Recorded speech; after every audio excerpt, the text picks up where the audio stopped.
Hey YouTube, welcome back to Combustible Beauty Reloaded. I know it's been a long time, but I am going to return.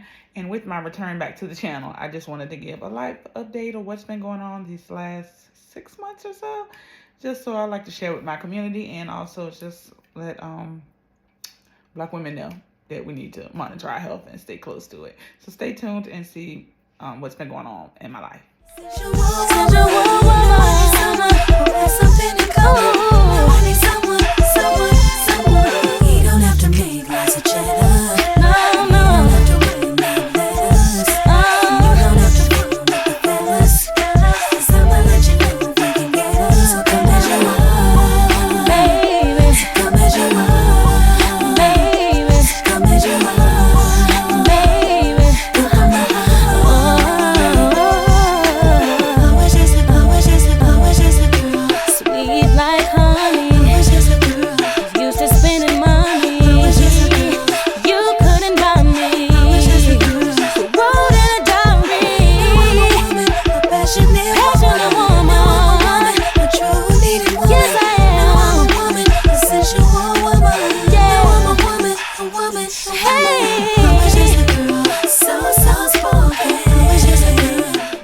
Welcome back, guys. I'm just going to come to you all. I'm going to try to get through this without being emotional, but try to give as much information as I can. But I'll probably be making future videos to further discuss my health or what's going on, whatever. If you all are interested, just let me know. I don't mind sharing because when I was doing my research, I just didn't see much of it, especially seeing faces like me. But yeah, just to say, 2024 beat me down to the ground. Do you hear me? And physically and emotionally. And it looks like 2025 is trying to creep in there, emotionally beating me down, but I'm not going to let it. I'm not going to let it. You know, my faith ain't wavered. You know, it just did like this a little bit, but it ain't going nowhere. It ain't going nowhere. But let's just say turning 40, I thought it was just going to be smooth. You know how, like, a lot of people, when they get to 40, it's like, oh, God, I'm getting old. I think that a little bit, too. But it's just like my 40s started out, my birthday is December. December 24th to be exact. But starting off with 40 all the way until about April, maybe splash of May, was doing good. I was smooth sailing, living life, you know, just enjoying myself, taking trips and just feeling good. Never felt any health concern. But May is normally when I like to do my physical, you know, your eye doctor, your medical, everything. Just go get checked out, you know. And so when I was making my appointments for my womanly appointments, the nurse was like, oh, I said you should turn 40, you know, let's get a mammogram and let's do this and let's that, you know. I'm like, oh, okay, yeah, let's go ahead, let's do that. You know, I ain't got a problem with that. So let's do it. So in May, I did my lady appointment, I did my mammogram. And it just felt like when I was doing my mammogram, it was just taking a long time, particularly on one breast. Didn't pay no attention, wasn't too concerned because it was my very first time. And I didn't think, I'm not even sure, I think the age is 40 or 45 when you should be going to get your mammograms. But I'm here to say do it way sooner if possible, if you can. So long story short, I did my appointment probably on a Thursday, and I think I got a call to come in that they saw like something, a mass or something in my left breast that they wanted to send me for a biopsy to just further investigate to see what's going on with that. So maybe that following week I had my aunt and my mom go with me to get a biopsy. You know, my family, my sister, everybody, you know, was being supportive. My mom and aunt as well as my sister were saying like, hey, you know, we're going to be prayerful. It's not going to be what we think it is because we all had our scares and it was just fatty tissue, dense breast or whatever. We're good. Don't worry about it. Not stressed. Fine. You know, you'd be like, okay, I'm not. But I'm a worrier naturally. So I'm like, oh, you know, biopsies are painful, but they're necessary. You're up doing the procedures. It's pretty much testing tissue in that targeted area of concern. Let's say, I want to say I did that on a Friday. By that Tuesday, I got a call at work. I had training that morning. I was doing a training at work, and the person called with my results like, oh, yes, we noticed with your, you have breast cancer, with your type of breast cancer, just went off about talking about breast cancer. I'm like, whoa, I'm sorry. Repeat that. And it was like, yeah, we found something. You have breast cancer. We'll be sending you this information. So you need to set up this appointment. I think at that point, and I was in the middle of my training. I had just started my training. I think it was about to go on a break. I had to leave out of the room. I had to leave out of the room because tears immediately came. I'm just like, wait, what? I have cancer? I have breast cancer? So I had to tell my boss, my manager, like I have to go, like, and she understood, and that's one thing I love. My supervisor as well as the VP at my company, they were all in the vicinity and kind of, because at this point I'm hysterical. So I had to leave work that day, and I called my mom, I called my aunt, I called everybody I could call, and they get off work and met me at my house. It was just like. And my niece, I had to definitely let her know because she's a registered nurse, so she could. I wanted her to hear. I had to call the doctors back because I probably missed some things in the midst of hearing cancer and just checked out. So I called back and were able to, with her there, my aunt and everybody was there to get some more clarification on what I needed to do and next steps because I just completely checked out. I think. Everything started happening fast after that. This was like May 28th. I'll never forget it. The day that I found out. I called them back. They gave us a little bit more clarification. Still not a lot. I just want to say the bedside manner at that hospital that gave me my results was horrible. And I never wanted to see them again. And I never went to them again. But I did let my doctors and them know how I found out horribly. The bedside manner was horrible. Let them know that because who wants to find out that way? Horrible. Anyway, long story short. So I was referred to a surgeon and I love her. Love her down. I'm still seeing her to this day. She's been with me my whole journey. Dr. Ruth Felsen at Johnson C. Willis Hospital in Richmond, Midlothian, Virginia. She just, when I made my first appointment, my whole village went with me and they all went with me in the back. My mom, one of my aunts, and my niece, who's the registered nurse, like she's my translator. Even though that's not her area of expertise, she still knows a lot, and I just always want her there. So we had the appointment. She's talking, she's explaining everything to me in layman's terms for me to understand, but it's just still that shock. So I'm crying. I'm retaining as much as I can, but I'm crying. But I don't got all this to say. I found out that I had to write stuff down because one, the words, and two, memory. I found out that I had DCIS, stage 2 breast cancer, which is ductal carcinoma in situ, breast cancer in my left breast. It was, I think, 8 centimeters at the time, and I think anything over 8 is stage 2. Breast cancer. And the shocking thing which shocked me was I do self-exams all the time. I never felt anything. But talking to Dr. Felsen, my surgeon, it was inner and near my milk glands. So I probably wouldn't have felt it. And in reading, a lot of women did not feel a lump or breast when they found out they had breast cancer. It was just a blessing that I found out at this stage early enough that I could be treated. I had the options to be treated, and because of the size and the placement, and I decided it was either going to be a lumpectomy or mastectomy, which is lumpectomy, just removing the lump, the mass found, or mastectomy, removal of breasts, whether one breast or 2 breasts. Before I can even make all that decision, like I said, she explained it to me and how I think I was. Because they're testing you for your estrogen level, they're testing your HER2 positive, your HER2 levels and all of that. And I think I was HER2 negative, but I was estrogen positive, I want to say. So with that being said, my cancer is estrogen driven. Immediately I'm thinking birth control pills. I've been on them for years, since off and on for years. But that probably in my head fed into it. But she wanted to do, and I should have got more so the names, and I can get all that for you because, like I said, my memory is shot. But she wanted to do a genetic testing to see if my cancer could have came hereditary. My grandmother had breast cancer, but I'm not sure. And my grandmother also had to have a mastectomy. She had her breast removed, so her one breast removed. So I wasn't sure of her stage or what type of cancer. How her cancer was, whether it was estrogen, her, or was it from someone she could have family lineage. So I did a test, which I think that test is $100. But a lot of stuff with my insurance I found out was waived or covered completely because of my diagnosis. So whether I had to pay for it or insurance, I would have wanted to get it because One, I haven't had children. That option at that time I didn't know was off the table. Two, I have nieces, and cousins and other family that I love. I would want to know if cancer is running in the family.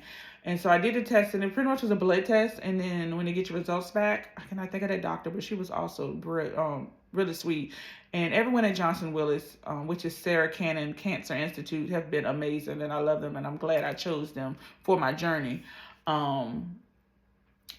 Was very informative, and like I said, it was so much information. My aunt went with me on this appointment because, one, like I said, you do blood testing as first, so they drew blood, and then they did send it for testing, and then when you go in for your appointment, she pretty much had this large family tree, and she went back, started with me, my parents, their parents, like 4 generations, and I'm listing aunts and uncles, their kids, cousins. It's like that appointment was probably 2 hours, just filling that out and getting the information, and then going over the results and explaining it to me. But long story short, my cancer was not found to be hereditary. And like I said, my grandmother was the only known person of breast cancer. I've had colon cancer in the family. I've had liver cancer in the family. My father passed from liver cancer. I did have a cousin on my father's side. I found out during my journey, I didn't know, who's also close to my age, also had breast cancer. So I just thought, it's going to, whether it's mother's side or father's side, it's probably going to be, but it wasn't. But the genetic doctor did let me know that a lot of cases, this is more common than not, being able to trace how you got cancer. It's not 9 out of 10, but majority of the cases wasn't found to be hereditary. So I guess I'm one of those anomalies where you don't know where cancer come from. Other than I know mine fed off of estrogen. So after finding that out, I chose to do a lumpectomy, which is the removal of that lump found in my left breast. So like I said, this was all, let me see, I found out in May, so this was June. So my surgery was scheduled for July to have my lumpectomy. I had my surgery, I think, was I out of work a week? Maybe, I think I was out of work a week.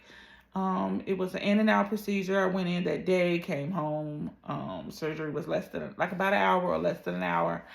But with that, they decided they wanted to remove some of my lymph nodes in my underarm on that same side to test, just to make sure it hasn't spread.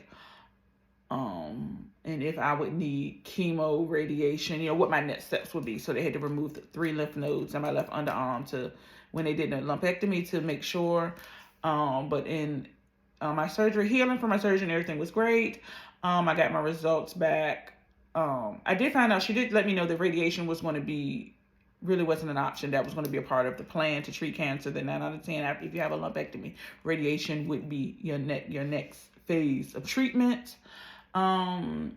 Based on after testing to see with your lymph nodes and with the mass to see the recurrence of cancer and if it had spread, that type of thing.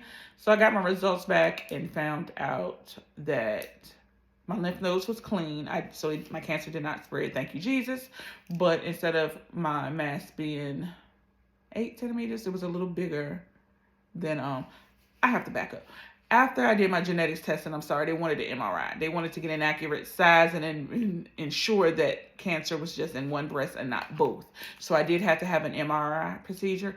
I was very scared of that because I'm claustrophobic. And so with that, you have to go all the way into the machine, laying down on your stomach, and then they have these areas where you have to insert your breast. And so I guess it's taking visual images of your breast all the way around. So being enclosed in a space like that and with sounds, paranoid. And normally they would give you medicine to calm you down if you need it, but like him, be a soldier, you can do it. I was in the machine less than 15 minutes, and they have speakers in there, so she's talking to me and let me know, you're good, we have this much longer. So I did that testing, and so with that, right, but my surgeon, Dr. Felsen, was able to see, yes, this is where it is. Thankfully, it was just in that one breast, not my other. So I'm glad that I did the MRI. I definitely would suggest doing an MRI as well. Pre-surgery, your doctor probably would recommend it. So I did have an MRI, after my genetic testing and before my lumpectomy. Results came back from my lumpectomy that it was a centimeter bigger than they thought. So with me, and I had my surgery at the end of July. So, and I did the MRI in June. So, and my diagnosis was the end of May, early June. So from that month, so a month later, it grew a little. So I'm so glad that I went on, decided to one, have the surgery, have it removed, and that they acted fast with my whole plan. So I had the surgery, and next up would have been radiation based on my testing. But in the testing of my lymph nodes being clean, thank you, Jesus. But when they test the specimen, it can kind of determine your treatment plan as far as what type of, if you need chemo or what will be next. And the doctor informed me that they would need the scoring of that sample to be under 22%. Then they wouldn't need chemo. Then I wouldn't need chemo. I can go straight to radiation and then begin my healing journey. But my score, instead of being below 22, I scored at a 51%, which means the 51% recurrence rate of my cancer returning, whether that breast or another breast. So chemo is recommended. I cried again because I'm just like, oh my goodness, I was just praying that I could just get this lump removed and just move on, do the radiation and move on with my life. It's just, cancer diagnosis isn't nowhere near what it used to be. You just automatically think, oh gosh, I'm going to die. Of course, those thoughts was there. Then the thought also of, oh my goodness, I may have to be on medication. It would make it hard for me to have children. Even on 40, there's still dreams of having children. Those chances are fading away because I have to have chemo. I have to have a treatment. So that was another mental breakdown. But, my family was always there. So I just went on to my appointment. I then had to meet an oncologist, which is a doctor that treats cancer. And I was appointed Dr. Sharon Goebel at Sarah Cannon Institute at Johnson Willis Hospital. Love her. She's been perfect my whole journey as well. I've had good rapport with her. And in meeting with her, she, explained it further, what my treatment plan would be. She researched, she talked. I love that all my doctors are in cahoots. I love that they work together to devise my treatment plan. And she looked at it based on my age and my type of cancer. And she felt that the regimen that she would suggest would be just 4 rounds of chemo and the TC medicine regimen, which is Taxotere and Cytoxan, which isn't the strongest of chemo medications, but it's still chemo nonetheless. But I would just need 4 rounds, which would be 4 injections, which would be almost 4 months total. But she did inform me then that your body's going to see changes. So you're going to go through physical changes as well as mental comes with that, because the first thing you think of when you think cancer, oh my goodness, I'm going to lose my hair. And that definitely was probably, I didn't think death automatically because, like I said, it's 2024 at the time. I just feel like cancer is so not what it used to be. And I know a lot of people that dealt with cancer, not necessarily breast, but I think I always did equate mine to my father having liver cancer. So in chemo, you just think, oh my gosh, I saw what it did to him. So that was my fear of the medicine itself, what it would physically do to your body. But, when she let me know my medicines wasn't the strongest, and I did have age on my side. I didn't have any other health problems other than anxiety. Who doesn't have anxiety in America today, especially in 2025? But no other. I didn't have high blood pressure. I didn't have anything. The only other thing I was stressing, I had been on a weight loss journey the last 2 years, and I've lost 95 pounds. So it's like, oh gosh, like what is going to happen to me physically? And I think that's the biggest battle and the biggest journey that I tackle today, the physical. Like I said, I had lost 95 pounds. What's going to happen? Am I going to lose more weight? Am I going to gain more weight? But, I knew I didn't let my faith, it wasn't going to let me beat me up. I'm going to still be Kim. I got to tackle it as it is. So she told me what to look forward to. This was all August at this point. And also, this is August, yes. So I was going to start my treatments, first one being in September. But she wanted me to meet with a radiologist because after chemotherapy, I was going to have to do 4 weeks of radiation, and radiation is 5 days a week. And mind you, the procedure itself took 20 to 30 minutes, less than 30 minutes. But having to do radiation, that's a lot on your body, and 5 days a week. But I knew that was my next plan after chemo. So one focus at a time, get through chemo. So scared.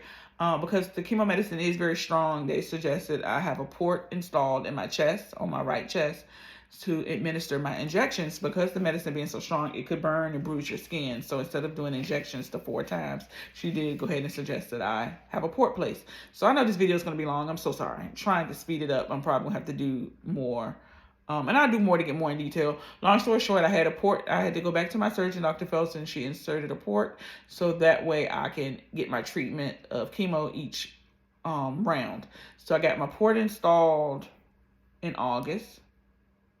So for early September, first week of September, because that was another in and out procedure. Like a week later, I had my very first chemotherapy injection. My mother, and one of my aunts and my niece went with me. They did said chemo could take a couple of hours because before you can even do chemo, you have to give a blood sample so they can test your platelet levels to see whether your system is strong enough to be able to get chemo during each cycle. So very first one, my numbers were good. Of course, anemic. I'm anemic. I was doing iron injections and I had built my number up pretty good. Still wasn't what it needed to be, but I was still pretty good. But I did my blood test that morning. And found out that I was good enough to go for my first treatment. So I went in there. It's like a room with like 30 chairs. It's like 12, 13 nurses, and it was several people in there in all age groups. But from my very first time, I noticed I was the youngest person in there. So it's like I'm crying in the inside, but I'm trying to be strong. I had my breast cancer outfit on. I had me like a shirt, my hat, like I was ready to go. I had my pink Stanley cup, solidarity. I was like, I'm gonna go through this gracefully. I did my makeup, and so I was good to go. I'm gonna back up one more time. I'm so sorry, guys. This video is gonna be so long. They said I was going to lose my hair. So I went on and pre-planned. My hair was never super long, but I had like shoulder length hair, and then I was doing my sew-ins. I was just living life. I decided that I'm going to cut my hair before I do treatment because I didn't want the shock of my hair falling out. Because in reading and talking to my doctor, I found out that normally by the second treatment is when your hair is going to be coming out in the mass, in chunks. And I didn't want that because I knew that was going to be a straight shock to my system to go from longer hair, medium length to long hair, to all of a sudden nothing. So I went on and did me a little short boy buzz cut, cried the whole haircut. It was a beautiful family experience. My sister had, and my brother-in-law, his barber, and my nephews, barber come to their house to cut their hair. So he scheduled it that day where all 3 of us was going to get our hair cut. And my sister had like a little party set up for me. She had a little gift bag. It was beautiful. My whole family was there. I'm crying the whole time. The barber knew, and he was just talking to me, trying to, I'm like, you gonna be okay. You did shortcut. He was sweet. Thank you, Davin. You were so sweet. So I did my shortcut prior going into this, and I already started. It was a nice cut. He did a great job. My family loved it. I did my makeup immediately after he cut my hair because I was like, ugh, I was looking like a man. But I'm going through the body dysmorphia even today, so it's gonna be okay. So that was a shock, cutting my hair. So long story, back to my first chemo. I went in there, I had my makeup done, I had my short cut, and I was just like, I'm gonna take care of this. I'm gonna tackle this. It's steroids. They had to give you a steroid to combat nausea because nausea is one of the main things that you experience doing chemo, and I did, but mine wasn't as bad as a lot of people I've heard. It hurt. It was a little sting. I had bought numbing cream for my port area, so when they get the injection here, it just was a little sting. And then you're in a recliner chair. They bring you snacks, fruit snacks, chips, popcorn, fruit. They bring you whatever you want while you're there. I was there almost 3.5 hours doing my injections of my medicine because they have to change it from the one Taxotere and the Cytoxan. But they also give you a medicine for, I think like a Benadryl type of medicine in case you have reactions to things or whatever. So I always got a good nap. Like I said, I was there for 3.5 hours. So I got a good nap. And shout out my aunt and my niece and my mom because they took me to all of my appointments. Also, shout out my job for just being there and super supportive and allowing me to work from home during my chemo weeks because the week after, like I always scheduled my chemos on a Thursday because I knew just in case I would be sick or have a tough time afterwards, it would be on the weekend and I wouldn't have to miss much work. But my job did allow me to work from home during that next week, that following week after after chemo, because that week after every time was like down in the dumps, barely could get out of the bed. So yeah, so it was chemo on Thursday, and on Fridays I had to get another shot, another injection, and that was a steroid because your white blood cells um would get weak, and so would make you susceptible to being sick. So I had to get chemo treatment of Taxotere and Cytoxan on Thursday, and then an injection to build up my white blood count on Friday. So I had to have someone take me to the doctor, both procedures that Thursday and Friday. I stayed masked up at work and everywhere I went because of I was more prone to infection, which my system still is. And like I said, I would do that on Thursday and Friday. So by that Sunday, couldn't get out of bed. I could not get out of the bed. I was that weak. Energy, mainly energy. That was like my biggest point of my whole chemo in the 4 weeks. The 4 treatments, which is almost 4 months, was energy. And my energy is still not where it was pre-chemo, pre-cancer, finding out. But it was days where I couldn't get out of the bed. And also one of the medicines caused bone ache, body aches, like severe body aches. Mine was worse. I literally felt like at one or two of those days, I think the longest that pain lasted was about 3 days. I felt like I got hit by a car. And I would tell my family and my best friend that I feel like I got hit by an Expedition or Suburban, something big, a big SUV, and it had a rusty bumper, because that's how painful it was. And that's how my body ached. And it was like the very first one, it was to the point where I felt like a car or something was sitting on my chest. That's how it ached, and it made like my breathing feel funny. I had that more so than nausea, because they gave me medicine for nausea. But like I said, so the week after my treatments was the worst for me. But other than that, I always managed. I managed and got through, and I was still working full time. I didn't kick, so them days that I couldn't get out of bed, I had my computer in the bed with me. But yeah, my energy was just horrible. So I slept a lot. I didn't go out a lot, because one, I didn't want to be around a lot of people because I'm doing treatment and I didn't want to get sick. So I literally went to my doctor's and to work back home. That was my life from September to daggone near mid-January. I'm just getting out. It didn't stop me from online shopping and little stuff like that I did. My family was there to do a lot for me, and then I would do Target pickup, Walmart grocery pickup. So I got through a lot. But one of those medicines also was a steroid. So that was been my enemy. So I've gained like 22 of the 95 that I lost back, and that's also hit in my head. But my health is more important. My family and doctors stress that comes with the territory. So now my energy is probably at about 85%. I can kind of get more active and get physical again, because my energy is still not where it needs to be. And I feel, and like I say, I can see the weight and feel that weight. So until I got to get those 22 pounds back off me, but that's okay. It's gonna happen. And then I didn't get my target goal that I wanted to anyway. So I got 22 plus that I'm trying to lose, and I'm gonna lose it. Not worrying about it. But like I said, I'm trying to think of it. So after I did my 4 weeks, I got through that. I rung that bell, and I have video of all that, and I'm gonna post all of that too. And my family was there for me throughout my treatments, throughout me ringing the bell. Then I rolled into my radiation. I did that also at the Sarah Cannon Institute with Dr. Randolph. He's beautiful. He was good eye candy to look at, as well as he was very informative and kept me informed about everything, every treatment that I did. Like I said, I was doing that 5 days a week for a month. So that was a lot, going to work every day, leave work early to go to that, back to work some days, or either straight home, because radiation also pounded on your energy. Tired. So I took naps every day and on the weekend. I nap queen, and then would go to sleep again at night. But it was some nights where I had insomnia and couldn't go to sleep. I would take a nap, but I couldn't go to sleep after that. So I would be up to 6 in the morning, and then would sometimes still go to work.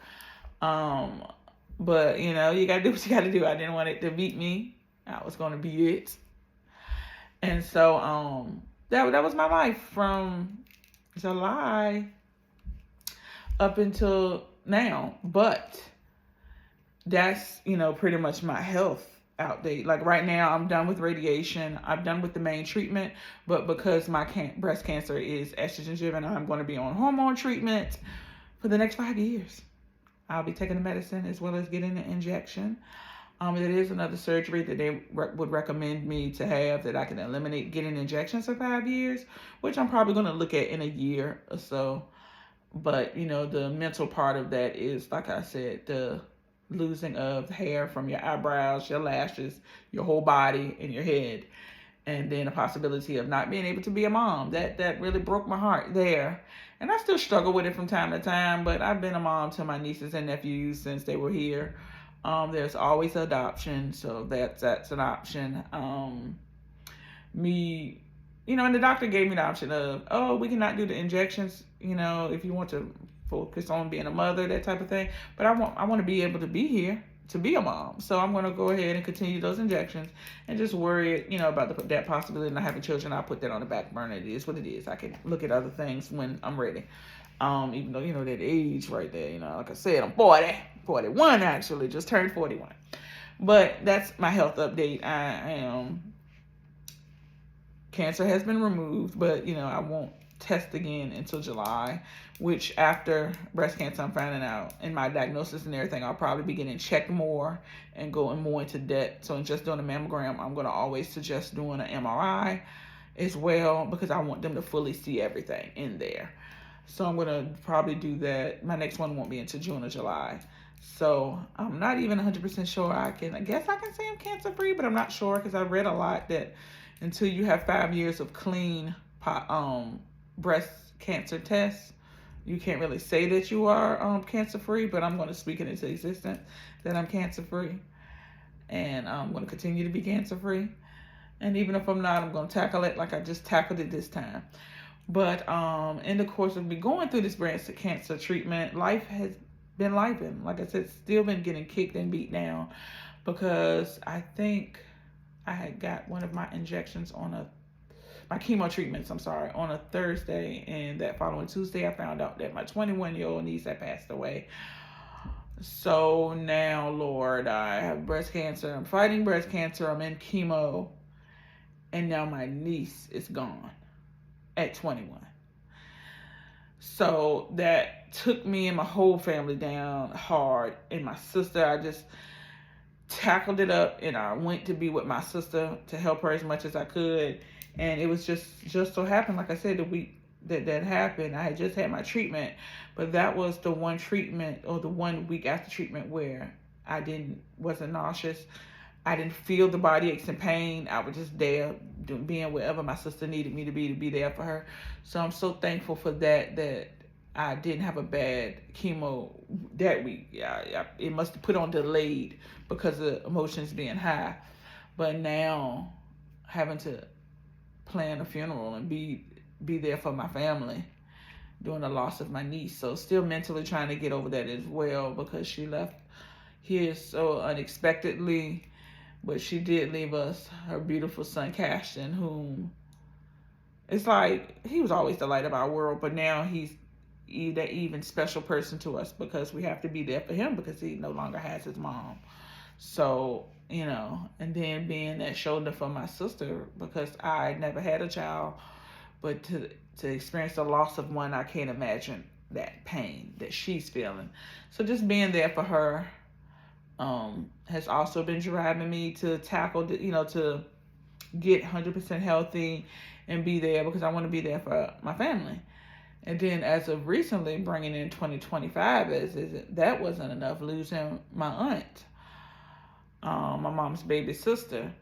So that just was another, it's like, goodness, like loss after loss after loss. But it's what this has done. Breast cancer and losing my niece and losing my aunt has just brought my family so much closer. We were already a close-knit family. Like, if I didn't speak to my mama and my sister every day, someone right. Like, we calling each other, like, do we need to, my sister be ready to send the police to my house if I don't answer the phone. That's how bad we are. And we do everything together. Like, we're close-knit. Like, my cousins, we do our cousins trip every quarter. We supposed to be going on a trip, which we got one coming up in March. So it's just, for a moment, we're feeling like, goodness, is my family under attack? Like, cancer and deaths unexpected. What is going on? So we just got to pray even harder and stay prayed up, be there for each other even more. And that's all we're doing, just loving on each other. So that's what's been helping my mental, because with my insurance and everything, which my insurance has been great and taking care of some stuff. I had a health navigator who she calls to check on me, make sure I'm up to date on my appointments, that I know what's going on, I understand everything. I have counseling that's there if needed, but I relied on my family for my counseling and prayer. So that's been getting me through, but I'm not going to knock that option to do counseling. I've had counseling before, therapy before, and loved it. And, you know, I don't know why I stopped, honestly. I need to go back, but I will resume because, you know, you just need it. And I think that it's a breath of fresh air, but I think my family has definitely got me through currently, everything that's been going on, because, we need it. We need each other. Like I said, these are trying times and we really need each other. But, as far as my cancer journey, like I said, I'm good. I'm gonna handle this and tackle it. I'm gonna keep being cancer free every time I go for my checkups. I'm gonna keep that positive energy. And the main thing that I want to tackle now, which I'm gonna tackle it in a few seconds, is, like I said, that appearance and not knowing who I am physically. I'm sorry. Whew. I'm so used to always having hair, and to just have to lose it. I mean, it was coming out, and then it did. Like I said, by my second treatment, even though I had cut my hair short, it was coming out in chunks, what I did have left, and everywhere else. My sister helped me with my brows, and I got my brows laminated, which they need to be touched up now, so I'm having to use a pencil again because I had to wait after treatments and after radiation. So I'll be going back in a few weeks to get my brows redone. But I didn't have many lashes to lose, so the ones that came out, I always can do a strip lash or get individual, so I ain't worrying about that. But my hair has been my biggest monster, so I had to. You didn't have to do any of this. I did resort to the wigs, baseball caps, which I like wearing caps and head things anyway. But feeling like I have to because all my hair was gone has been a monster. Because I didn't want to be seen for that. You don't want to be saying, like, oh, she must be sick. She must be sick. And even if you are, it's your business. And some people ask you, and I think that's kind of rude. We really got to, and I don't think they mean it intentionally, because some people just want to know for maybe their mom or their wife or whoever is going through it. But people got to work on the attack of how they ask. One, I hated that. And so I haven't went anywhere without a hat or a wig, because I'm not a hair person. I don't know how to do wigs. I don't know how to maintain any hair. So this has been a struggle. But I've been managing and doing a little some. But like I said, I lost all my hair in September. And I finished my chemo treatment middle of November. It was before Thanksgiving. So I've been bald as a bald eagle since then. But since treatments, I've been putting this oil, which I don't have it with me right now, but I'll show you guys in time. My mother's neighbor makes this hair oil because her daughter's hair was breaking off and it helped grow her hair back. So I bought some from her at the beginning of my journey, and I was like, as soon as my chemo stopped, I'm going to start using this hair oil on my head. So I use this hair oil on my head twice a day, and since November being bald, my hair is growing back. And for the first time, I'm going to show my head. Why not? Why not? So I didn't get to brush it, but this is my hair now coming back in. So going from, and if you all want, I could insert some pictures, which I'm going to post my journey of how everything went during my treatments for someone out there that may need to see how it is. But I lost all my hair in September. I finished chemo treatments mid-November. And since mid-November, I've been putting this hair oil on my head twice a day, in the morning, at night, and brushing it, waking up those follicles, if you will. And this is my hair coming back in. Don't say nothing about the gray. Don't say nothing. That's wisdom. But, yeah. So I'm not going to turn around because that's going to make it awkward. And I need a line up, but I think I'm going to wait and let my hair grow in some more before I do all that. But probably by next month, those wigs are coming off. Those wigs are coming off, and I'm going to walk outside of the house. Yeah, I haven't left the house like this yet. But once it fills in some more, and they did say like the texture could change, the color could change, and all of that stuff. And right now, this is the silkiest and smoothest I've ever seen or felt my hair.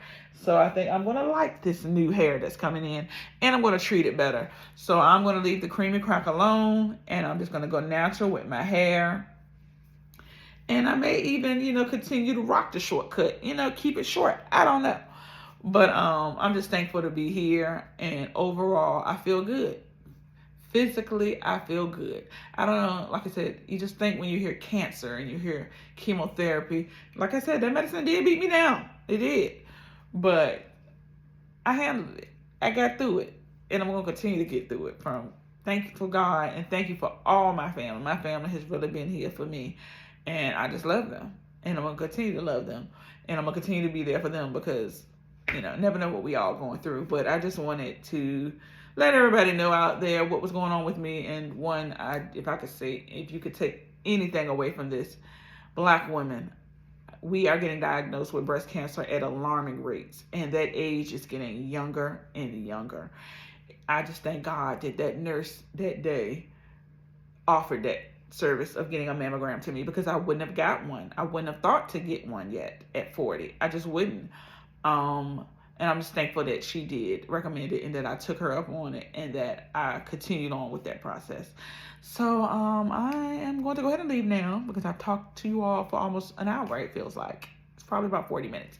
But anyway, if you guys have any questions about my journey or questions about breast cancer in general, please feel free to reach out to me. I'm not an expert, but I help you the best that I can. I can only tell you what I went through and point you into some right directions.